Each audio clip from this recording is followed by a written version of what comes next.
It's natural to want to stretch your dollars as far as possible, but when it comes to oil change service, putting it off can cost you more in the long run. In this video, we'll help you determine whether you simply need to add oil or have your oil and oil filter changed. Topping off the oil in your car is one way to avoid a conventional oil change or any other kind of oil change. There's only one time this is a good idea. When your oil is very low and you need to get to your auto shop right away. Other than that, it's best not to cut this particular corner. Drivers have many questions about their vehicle's oil change service. It's easy to get overwhelmed and do the fast thing rather than the best thing. Do I need a full synthetic oil change or a semi-synthetic oil change? Can I just fill up the oil reservoir with new oil and not drain the old oil out? What about the oil filter? Should it be changed every time? Should I go for the cheapest oil and oil filter? Let's break down the answers. But hey, if you want to stay on top of your car maintenance, don't forget to subscribe and click the bell icon for updates. Let's jump into it. What is the difference between topping off and changing the oil? I'll explain. Topping off the oil in your vehicle means adding new oil to the oil that has been circulating in the car since your last oil change. The problem with this option is that the oil already in the car might be contaminated. It certainly isn't as clean as the new oil being added. This new oil being used to top off will immediately become dirty too.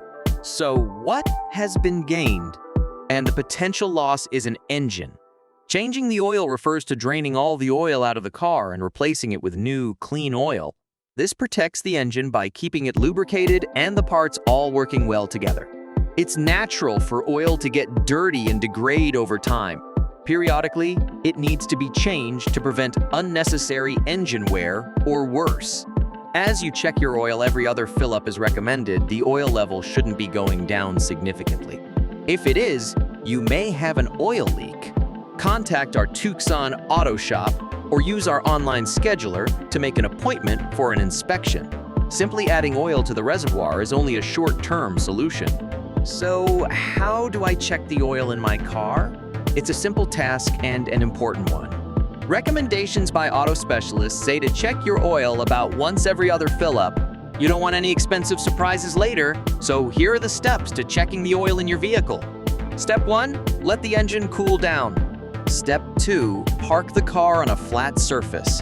Step 3, locate the engine oil dipstick. It usually has a plastic orange or red pull tab. Step 4, take it out and wipe it with a clean cloth. Step 5, put the dipstick back in, pushing it in. Step 6, wait for a few seconds. Step 7, take it out again. Step 8, look at where the oil level stops on the dipstick. Compare that to the proper oil level indicator engraved on the dipstick. Step 9, also examine the smell and color of the oil. It shouldn't smell sweet or like gasoline. The color should be clear, amber, not pink, green, or red. If you check the oil and the level is consistently low, this is one time you can top off the oil so that you can get to the auto shop safely. Don't make it a habit, though, to top off the oil just because it's easier. Make sure your engine stays fully protected. Head to BrakeMax for a full-service oil change, including a new oil filter. Thanks for watching.